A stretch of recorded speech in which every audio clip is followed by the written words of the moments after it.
श्री कृष्ण कहते हैं कि जो एक बार अपमान सह ले वो मनुष्य है, जो 2 बार अपमान सह लेता है वो महात्मा है, और जो तीसरी बार अपमान सहता है वो व्यक्ति मूर्खों की गिनती में आ जाता है। दोस्तों, कई लोग कहते हैं कि लोग बेवजह हमारा बार बार अपमान करते हैं, कुछ कहते भी नहीं तो भी लोग हमारा अपमान करते हैं। पर अगर कोई हमें बार बार तंग करे, अपमान करके हमें ताना मारता रहे या हमारी हंसी उड़ाते रहे, तो हमें क्या करना चाहिए या फिर उसका जवाब देना चाहिए? यदि आप बार बार अपमान सहते रहेंगे तो आप खुद को हमेशा अपमानित महसूस करेंगे और लोग भी आपकी कद्र करना छोड़ देंगे। कोई भी आपको कुछ भी कहकर चला जाएगा। यदि आप चाहते हैं कि कोई आपका अपमान ना करे तो आपको अपने स्वाभिमान की रक्षा खुद करनी होगी। सहनशीलता में और मूर्खता में बहुत अंतर है। जो इंसान गलत करता है, अत्याचार करता है, अन्याय करता है, वो तो पाप का भागी है ही, पर जो इंसान चुप होकर अत्याचार को, अन्याय को सहता है वो भी पाप का भागी है। क्योंकि अत्याचारी को, अन्याय को पहले बार में ही रोक दिया जाए तो उसकी हिम्मत बढ़ेगी नहीं। अगर हम उसे छूट दे देंगे, उससे कुछ नहीं कहेंगे, अगली बार वह हमें और सताएगा। इसलिए आपका धर्म है कि अपने सम्मान की रक्षा करो। इस दुनिया में सबसे महंगी चीज होती है सम्मान। सम्मान ऐसे ही किसी को मुफ्त में नहीं मिल जाता। इसको अपने चरित्र से, अपने अच्छे गुण से, स्वभाव से कमाया जाता है। यदि आपके सम्मान पे, स्वाभिमान पे चोट आए तो आपको उसकी रक्षा करनी चाहिए। यदि आप चाहते हैं कोई भी आपका अपमान ना कर सके, कोई भी आपके सम्मान को, स्वाभिमान को चोट ना पहुंचाए, तो 3 बातें आप हमेशा याद रखना। पहली बात, कुछ लोग कहते हैं हमें कोई कुछ बोल जाता है, हम तो चुप रह के सह लेते हैं, क्या करें, कैसे जवाब दें? तो अपनी इस आदत को बदलिए। कई लोग जो सहते रहते हैं और जब उनकी सहन शक्ति खत्म हो जाती है तो एकदम बम की तरह फट जाते हैं। इससे उनके रिश्ते भी टूट जाते हैं और वो खुद भी पछताते हैं। हम जवाब देते हैं तो झगड़े हो जाते हैं, हम जवाब देते हैं तो हम बुरे बन जाते हैं। इसका कारण ये है कि आपको बात करना नहीं आता। किसी की बातों का जवाब देने का मतलब ये नहीं कि हमें झगड़ा करना है या हमें क्रोध करना है। अगर कोई आपसे ऐसे शब्द कहता है जो अनुचित है तो सहज भाव में आपको उनका उत्तर देना चाहिए। किसी की बातों पर उत्तर देना झगड़ा करना नहीं होता, क्रोध करना नहीं होता। आपको सीखना है बिना क्रोध किए लोगों के बातों का कैसे उत्तर दे सकते हैं। कई लोग कहते हैं हम बात करते हैं तो झगड़ा हो जाता है। कई लोग कहते हैं हम एक जवाब देते हैं तो सामने वाला हमें दूसरा जवाब देता है, जिससे हम चुप हो जाते हैं। हम क्या करें, हम बात नहीं कर पाते। जब तक आप बात नहीं करेंगे तब तक आप बात करना नहीं सीख पाएंगे। ऐसे तो आपको हर कोई चुप करा के चला जाएगा। जितना आप बात करेंगे उतना लोगों की बातों का बेहतर जवाब दे पाएंगे। आप बात ही नहीं करेंगे, आप उत्तर ही नहीं देंगे तो कैसे आपकी बुद्धि का, आपकी वाणी का विकास होगा? एक व्यक्ति तैरने गया। जब वो पहले दिन तैरने के लिए पुल में उतरा तो उसे तैरना तो आता ही नहीं था, तो वो डूबने लगा। उसका दोस्त वहीं पास में खड़ा था।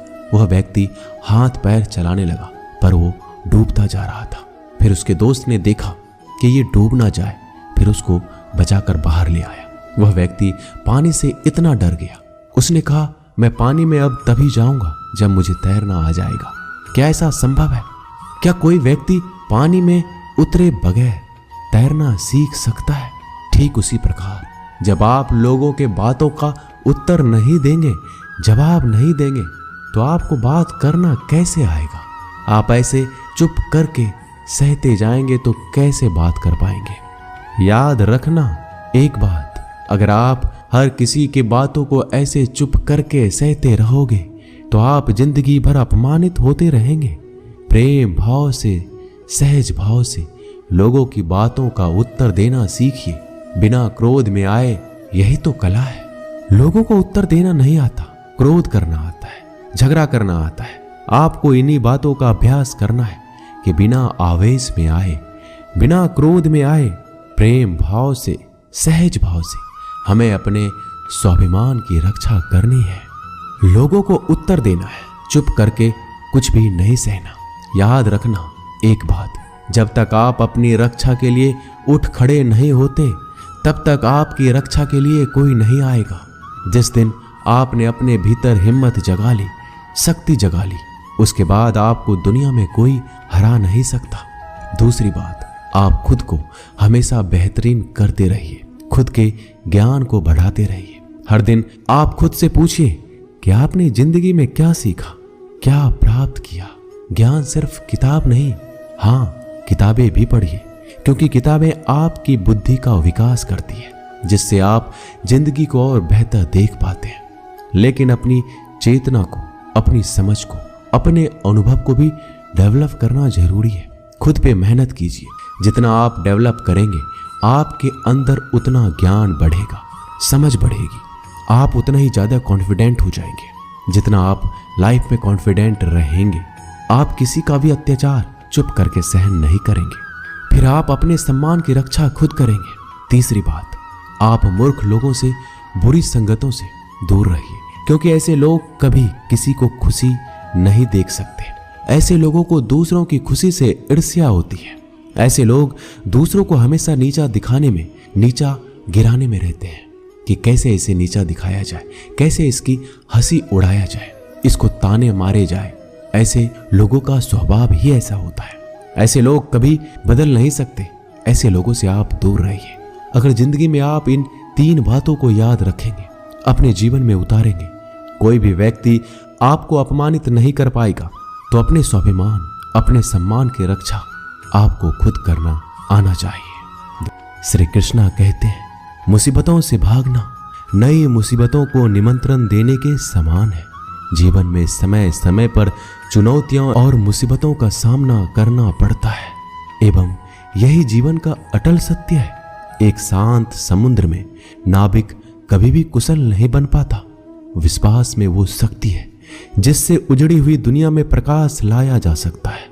विश्वास पत्थर को भगवान बना सकता है, और अविश्वास भगवान के बनाए इंसान को पत्थर दिल बना सकता है।